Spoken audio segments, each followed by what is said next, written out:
నేడు అనకాపల్లి జిల్లాలో సీఎం జగన్ పర్యటించనున్నారు. అనకాపల్లి జిల్లాగా ఏర్పడిన తర్వాత తొలిసారిగా ఆయన జిల్లాకు వస్తున్నారు. కసింకోట మండలం పిసినికాడలో ఏర్పాటు చేసిన బహిరంగ సభలో ఆయన మాట్లాడనున్నారు. ఇదిలా ఉంటే సీఎం మీటింగ్ సందర్భంగా అనకాపల్లిలో భారీగా ట్రాఫిక్ జామ్ అయింది. సీఎం రాకతో ట్రాఫిక్ పోలీసులు ఆంక్షలు విధించారు. గంటల తరబడి ట్రాఫిక్ నిలిపివేయడంతో ఇంటర్ పరీక్షలు రాస్తున్న విద్యార్థులకు టెన్షన్ మొదలైంది. పోలీసుల తీరుపై స్థానికులు మండిపడుతున్నారు.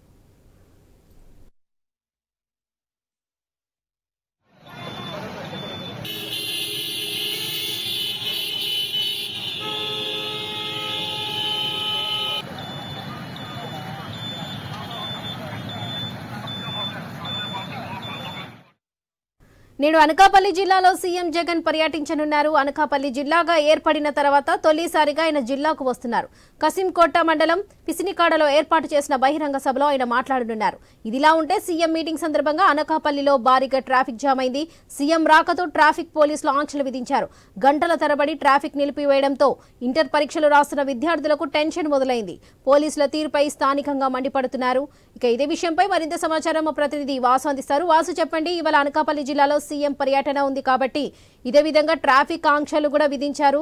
దానిపై గంటల తరబడి పబ్లిక్ కూడా వెయిట్ చేస్తున్నారు. అది కాకుండా ఇంటర్ పరీక్షలు రాస్తున్న విద్యార్థులకు కూడా టెన్షన్ మొదలైంది. ఇదిలా ఉంటే దీన్ని ఏ విధంగా తీసుకోవచ్చు అంటారు?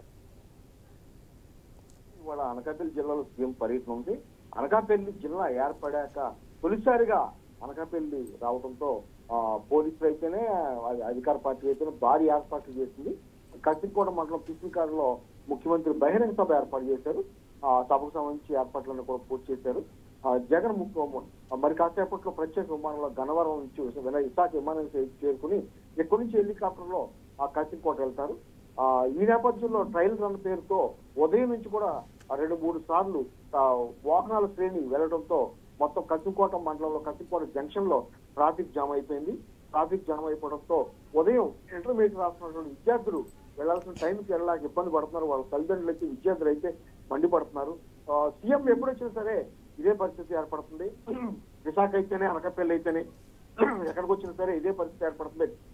వాళ్ళందరూ కూడా ఆగ్రహం వ్యక్తం చేస్తున్నారు. విశాఖ వచ్చిన సందర్భంలో కూడా బీచ్ రోడ్ లో మొత్తం కూడా బారికేట్లు కట్టడం, లేకపోతే కట్టలు కట్టడం, ఎవరు కూడా వెళ్లకుండా ఆ షాపులు కట్టేయడం ఈ విధంగా చేస్తున్నారు. ఇవాళ ఇంటర్మీడియట్ ఎగ్జామ్స్ జరుగుతున్నాయి. ఈ నేపథ్యంలో సీఎం రాక సందర్భంగా అనకాపల్లి జిల్లాలో ఈ విధంగా ఏర్పాటు చేయడం పట్ల విద్యార్థుల తల్లిదండ్రులు కూడా మండిపడే పరిస్థితి కనిపిస్తుంది.